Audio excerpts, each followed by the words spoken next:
vous retrouve aujourd'hui pour vous faire un peu le récit de mon 9e mois, qui n'a pas été un 9e mois entier, et de mon accouchement.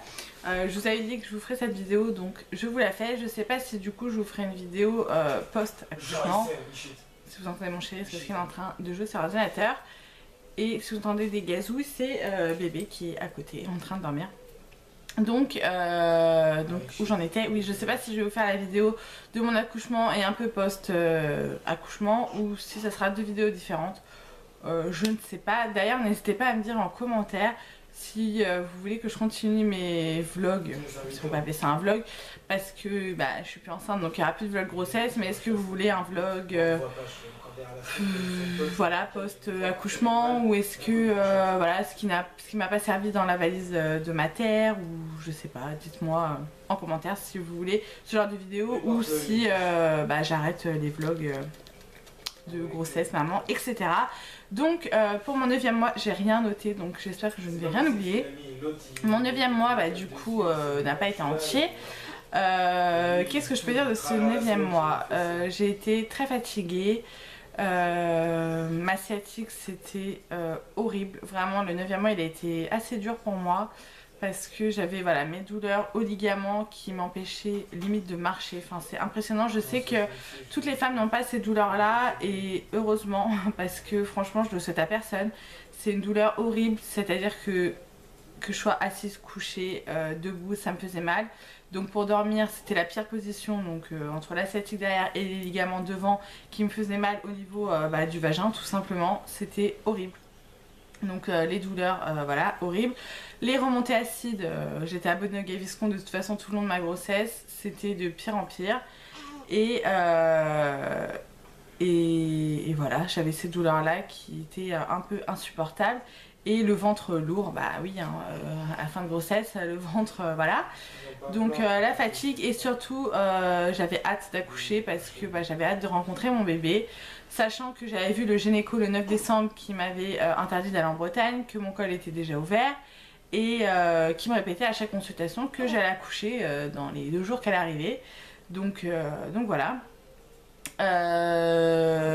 Donc je suis allée à la maternité, enfin aux urgences mater. Je sais même plus quel jour c'était, même pas, ouais, 4-5 jours avant d'accoucher, parce que j'avais l'impression d'avoir des contractions. En fait mon ventre se durcissait, c'était régulier, mais j'avais pas de douleur. Donc je me disais c'est chelou, c'est bien des contractions, mais j'ai pas mal, donc ça va peut-être arriver. J'attendais, pas de douleur. Je me suis dit je vais quand même aller contrôler à la mater, même si j'aime pas ça parce que j'aime pas passer pour la casse-couille et aller à la mater pour rien. Mais je me suis dit je vais quand même aller faire contrôler ça parce qu'on sait jamais, et puis les contractions trop longtemps c'est jamais bon pour le cœur du bébé. Donc j'y suis allée, effectivement j'avais des contractions, mais c'était un faux travail, donc ils m'ont renvoyée chez moi, normal. Donc le jour J arrive. Donc mon terme était prévu pour le 8 février et j'ai accouché le 25 janvier, donc 2 semaines avant mon terme. J'étais à 39 semaines et heureusement, parce que franchement j'en pouvais plus. Donc faut savoir que ma mère était chez moi. Pour celles qui me connaissent et me suivent, ma mère habite en Bretagne et là elle était venue pour le jour de l'an, et comme bah, à chaque fois que je voyais les gynécos ils me disaient que j'allais accoucher, et bah elle est restée pour être présente. Et donc ma mère était chez moi et elle restait chez moi, enfin voilà, elle allait chez mon frère, chez moi, voilà, entre les deux maisons, et j'avais vraiment besoin d'elle, enfin j'avais envie qu'elle soit là, j'avais envie de partager ce moment là aussi avec ma mère, et voilà, pour moi c'est très important qu'elle soit là. Et donc la veille de mon accouchement, j'avais super mal au ventre, mais les jours avant mon accouchement j'avais souvent mal au ventre, mal à mes ligaments, enfin voilà, j'étais pas très en forme. Mais ce soir là j'avais particulièrement mal et j'étais pas bien. Donc j'ai décidé d'aller me coucher, ma mère m'a dit c'est bizarre. Mais voilà, j'ai été me coucher et vers minuit et demi. Et sachant que voilà, les dernières nuits j'étais en insomnie, je dormais 3-4 heures par nuit.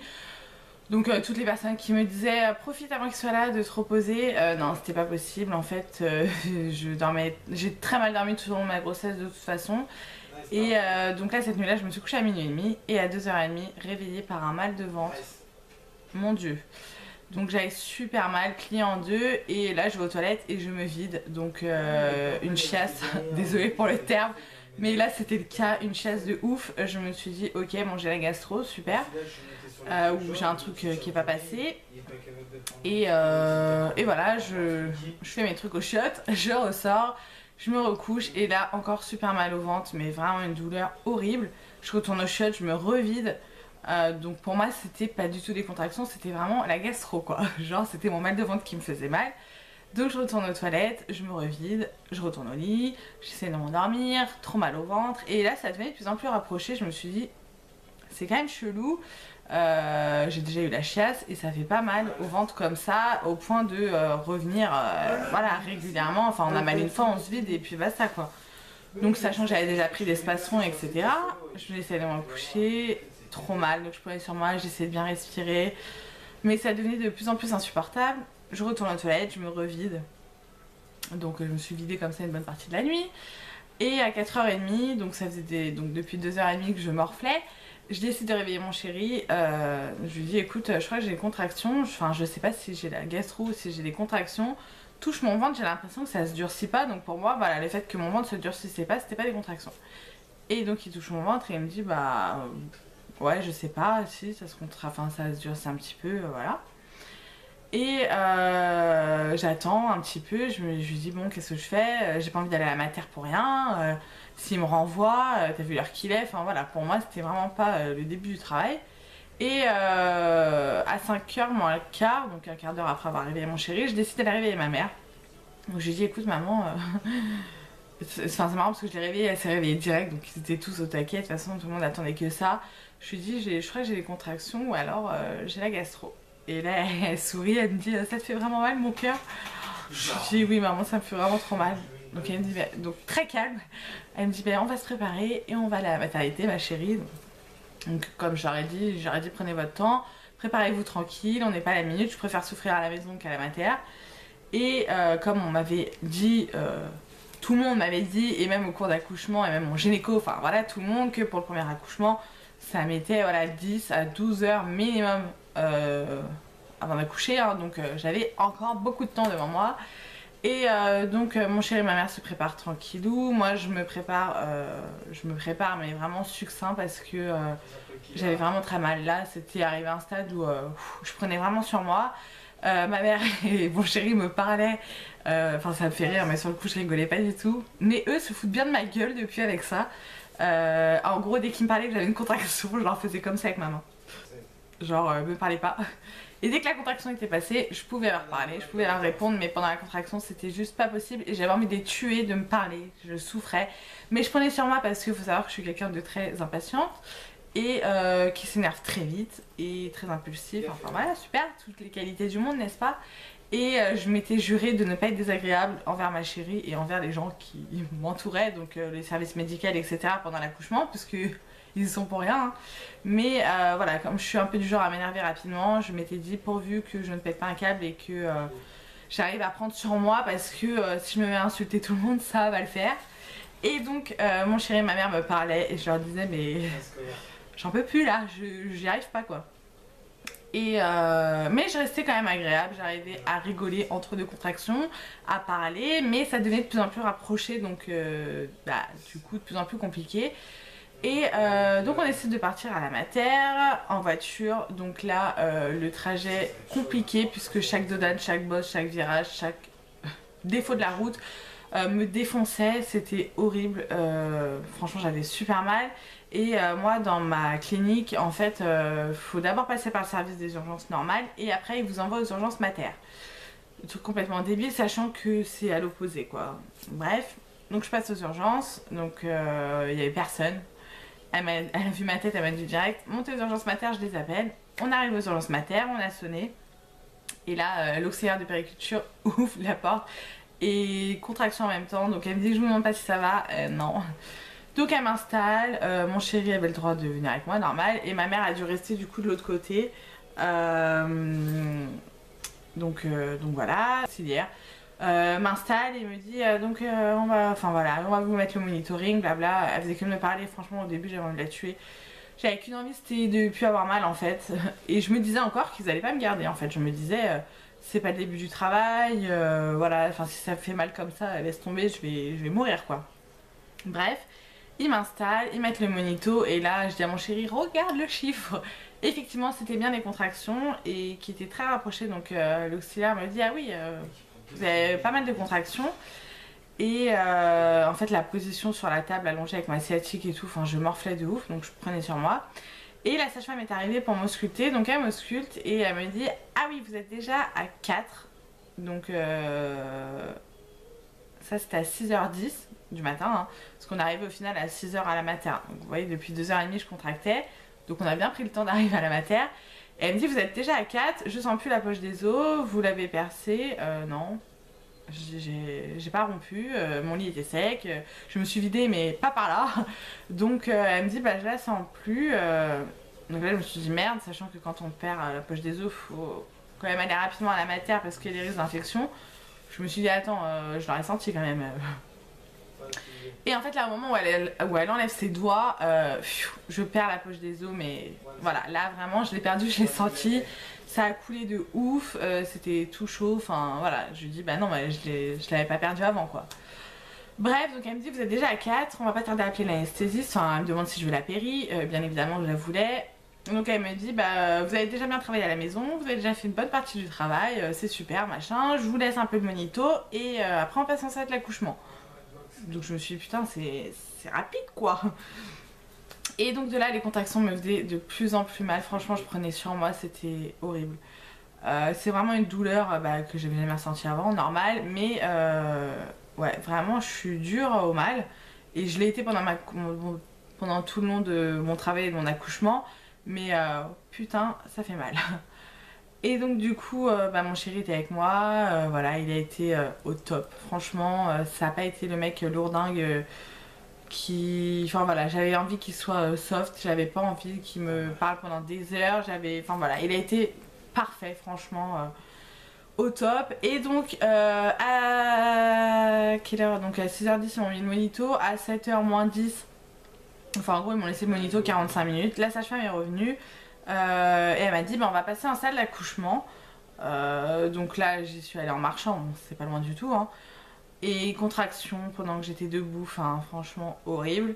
Et elle m'installe donc dans le lit de la salle d'accouchement et elle me dit bah on va vous re-ausculter. Donc là elle me re-ausculte et elle me dit aïe aïe aïe vous êtes déjà à 6, donc en 45 minutes je suis passée de 4 à 6.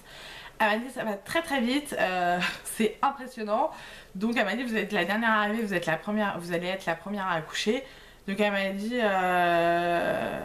dit ça va super vite, voilà. Je lui dis non mais là franchement j'ai trop mal, j'en veux plus. Elle me dit bah vous êtes au summum de la douleur, en gros vous avez les contractions, vous avez perdu la poche des os donc les contractions sont encore plus intenses. Et bébé commençait déjà à pousser donc voilà, elle m'a dit là vous êtes au top de la douleur. Donc j'avais envie de pleurer, franchement mais ça sortait même pas. Et là j'ai eu un coup d'angoisse en me disant je suis à 6, j'ai toujours pas la péri. En 45 minutes je suis passée de 4 à 6 sachant que la péri normalement on la fait quand on est ouverte à 4. Je me suis dit c'est mort, j'aurais pas la péri pour accoucher. Et là j'ai commencé à paniquer de ouf. Donc je lui ai dit, mon chéri lui met très bien quand il le fait. Je lui ai dit appelez l'anesthésiste. Mais avec une tête, franchement j'ai cru que j'allais pleurer. Et je suis en train de me rendre compte qu'on voit plus rien. C'est pas grave. J'avais envie de pleurer mais voilà, ça ne sortait pas. Elle m'a dit oui je l'appelle tout de suite. J'appelle tout de suite. Donc l'anesthésiste est arrivée dans les 10 minutes. Franchement j'avais un peu peur de la péri parce que au cours de préparer l'accouchement j'avais vu la taille de l'aiguille et je m'étais dit putain ils te mettent ça dans le dos, après t'as un autre fil qui sort du dos, laisse tomber. Et en fait t'as tellement mal pendant les contractions que la péri, enfin j'y pensais pas en fait. Je pensais pas à la douleur de la péri. Donc l'anesthésiste est arrivé, j'avais une contraction, il m'a monté le lit, donc c'était un lit genre manuel qu'on monte manuel. Donc chaque secousse j'avais envie de le défoncer. Et il m'a demandé de m'asseoir, donc je me suis assise, mon chéri a eu le droit de rester pendant la péri, donc il était devant moi.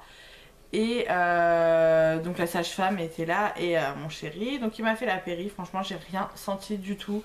J'ai juste senti un produit chaud parce que ils anesthésient localement d'abord et après ils mettent le produit. Et franchement j'ai rien senti et direct j'ai dit à la sage-femme ça met combien de temps à agir? Donc elle m'a dit dans 10 minutes vous commencerez à sentir un peu moins les contractions. Donc l'anesthésiste m'a dit voilà, que c'était très bien, que j'avais pas bougé, que voilà, j'avais déjà bien avancé dans le travail donc c'était super. Il est reparti et là, effectivement, même pas 10 minutes après, comme dit mon chéri, il a vu mon visage se radoucir. Donc mes traits étaient beaucoup moins tirés, j'avais plus mal. Je sentais quand même les contractions, donc moi je pensais que la péri c'était pompé up, genre on sent plus rien, c'est cool, mais non, on sent encore les contractions, mais tellement différemment que bah, c'est le bonheur, clairement. Là, les contractions, en fait, je sentais pousser. À chaque contraction, j'avais l'impression que j'allais me faire dessus ou que mon fils allait sortir. Donc à chaque fois, je disais à mon chéri, ça pousse, ça pousse, ça pousse. Donc en fait, je poussais, je retenais rien, clairement. Mais j'avais plus mal, ça me faisait plus la douleur des contractions juste avant parce que franchement les 3-4 dernières contractions je me suis dit waouh, je suis au bout de ma vie, ça va pas le faire, je vais jamais pouvoir accoucher.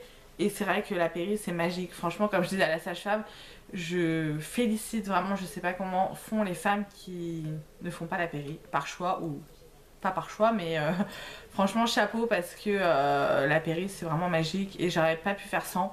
Clairement, c'est un truc de ouf.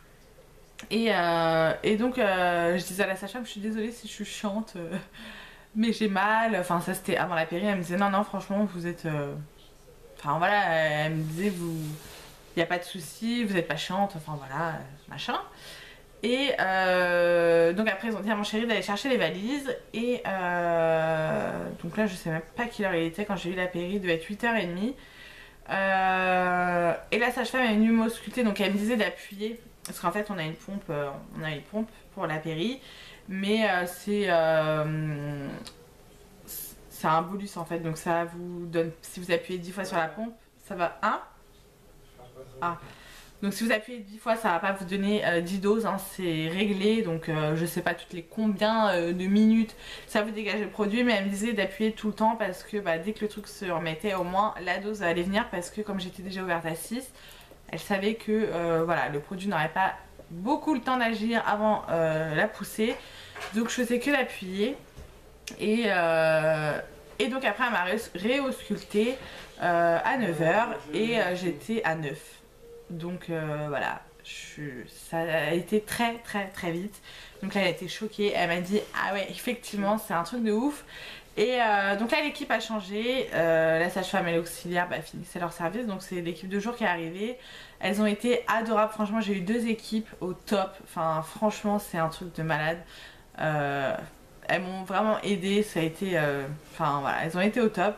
Et donc la deuxième équipe, donc la sage-femme est arrivée et c'était une sage-femme que j'avais déjà vue, adorable, une jeune, et du coup bah, j'étais super contente que ce soit elle qui m'accouche, et elle était super contente de m'accoucher parce que du coup on s'était vu bah, quand j'avais fait mon faux travail en fait, donc elle m'avait dit bah, c'est pendant quelques jours je suis sûre, enfin voilà on avait un petit peu lié. Le problème c'est que j'avais pas des contractions trop rapprochées, j'avais genre une contraction toutes les 3-4 minutes, donc elle m'a dit je vais vous mettre de l'oxytocine, donc c'est un produit qui vous déclenche les contractions.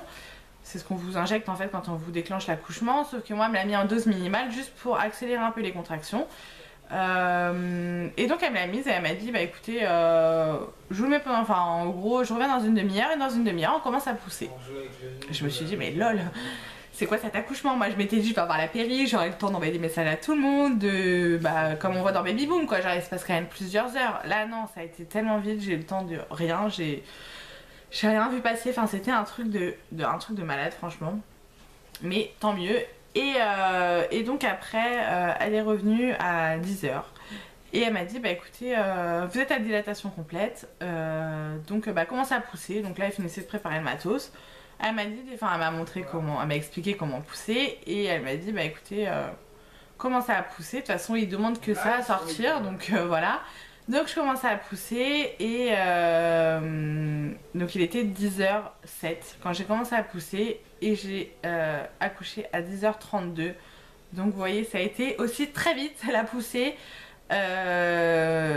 Faut dire que je me suis donnée à fond, hein. Franchement ça a été ça a été du sport quoi, enfin c'est un truc de malade. Donc à chaque fois elle me disait de pousser une première fois, après elle me disait si vous avez encore de la force poussez une deuxième fois, donc là je repartais et je repartais pour une troisième fois, enfin je m'arrêtais pas en fait, c'était un truc de ouf. Je m'en foutais de, enfin en fait j'ai pas du tout crié. Oui ça je fais une aparté parce que je ne comprends pas les femmes qui hurlent pendant leur accouchement. Alors sans la péri je ne dis pas, mais avec la péri quel est le but de crier? Enfin ça fait pas moins mal si vous criez, voilà donc perso je n'ai pas poussé un cri. Après les grimaces que je faisais, ça j'ose pas imaginer ma gueule pendant les pousser, mais j'ai été très silencieuse et ça m'a pas empêché de très bien pousser, donc voilà. Et donc j'ai poussé, je poussais et à un moment je lui ai dit mais j'y arriverai jamais. Enfin j'avais l'impression que ça avançait pas en fait, donc ça commençait un petit peu à m'agacer.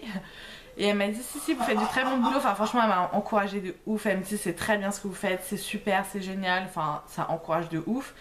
Et donc après elle m'expliquait que le bassin était fait en entonnoir et ce qu'il fallait c'était bloquer sa tête au niveau du bassin, comme ça il ne pouvait plus remonter parce qu'à chaque contraction quand vous poussez il redescend et dès que vous respirez il remonte. Donc voilà, pour arrêter ce va-et-vient il fallait bloquer sa tête dans le bassin, enfin c'est comme ça que se passent tous les accouchements. Et donc elle m'a dit il faut bloquer cette tête dans le bassin. Donc je me suis donnée à fond. Et là elle m'a dit c'est bon, sa tête est bloquée. Et là effectivement j'ai senti que sa tête était dans mon bassin. Parce que bah, là on sent très bas, on sent qu'il faut pousser, enfin ça gêne en fait. Et donc à partir de là bah, j'ai encore plus poussé. Mais en fait ces poussées là étaient différentes parce que j'avais l'impression que tout allait se déchirer clairement de mon vagin à mon anus. Je me suis dit ça va être ouvert carrément. Si je pousse encore tout va s'ouvrir, tout va péter. Mais j'ai continué à pousser, je me suis dit de toute façon il faut le sortir, c'est pas bon pour lui de rester là non plus. Donc je pensais à rien, je poussais, mon chéri était au top, il me tenait à la tête et il m'encourageait. Bon après il était pas en mode supporter, hein, mais il me disait calmement allez mon cœur, allez pousse, c'est bien. Enfin voilà, franchement les deux, que ce soit mon chéri ou la sage-femme étaient au top, sachant qu'il y avait que eux deux dans la salle d'accouchement, il y avait personne d'autre, donc on était en intimité, donc ça c'est agréable aussi je trouve. Et donc bah là j'ai senti voilà les dernières poussées à la fin elle m'a dit ne poussez pas. Donc moi j'ai une amie qui est sage-femme qui m'avait dit surtout quand la sage-femme te dit ne pas pousser, ne pousse pas parce que c'est là que tu déchires tout. Donc quand elle m'a dit ne poussez pas, effectivement c'est le moment où on a le plus envie de pousser, mais je n'ai pas poussé. Elle m'a proposé bah, de le sortir moi-même, donc je l'ai sorti et j'ai posé mon enfant sur moi. Et là, comment vous dire, je pense que de toute façon toutes les mamans comprendront ce sentiment, c'est juste un truc de fou cette sensation. Effectivement moi, à partir du moment où j'ai posé mon bébé sur moi, j'ai oublié toute la douleur que j'avais eue avant, sachant que j'ai pas trop, je suis pas trop à plaindre parce que poser mon bébé sur moi c'était juste ouf. Donc il a pleuré tout de suite.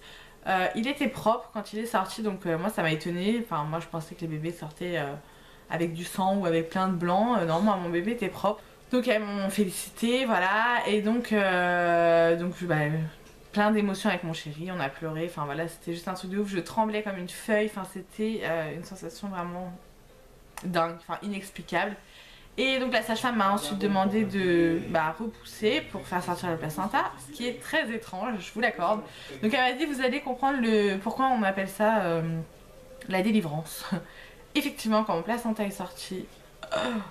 J'avais l'impression qu'on m'enlevait tout ce qu'il y avait dans le ventre, enfin voilà, c'est vraiment une sensation bizarre, mais waouh, le soulagement, enfin c'est vraiment bizarre comme sensation. Et donc elle me l'a sorti et après elle a dû m'appuyer sur le ventre pour faire sortir le sang parce que ça sortait pas assez. Donc c'est pas très agréable, mais bref. Et donc je lui ai demandé après l'accouchement si j'avais fait caca parce que ça, c'était mon angoisse. Je me disais si je fais pendant l'accouchement, la honte quoi. Et mon amie qui est sage-femme me disait mais de toute façon les femmes s'en rendent même pas compte et on a l'habitude, un accouchement sur deux, la femme chie pendant l'accouchement, donc tranquille quoi.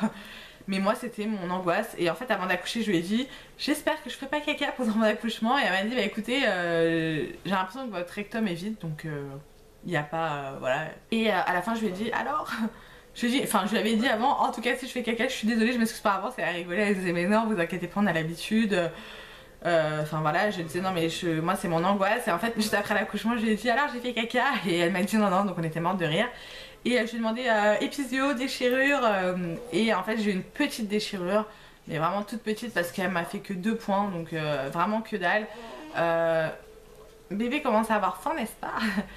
Et donc voilà vraiment au top, elle m'a recousu, j'ai pratiquement rien senti, enfin en même temps j'avais mon bébé sur moi donc je me préoccupais pas de ce qui se passait en bas clairement.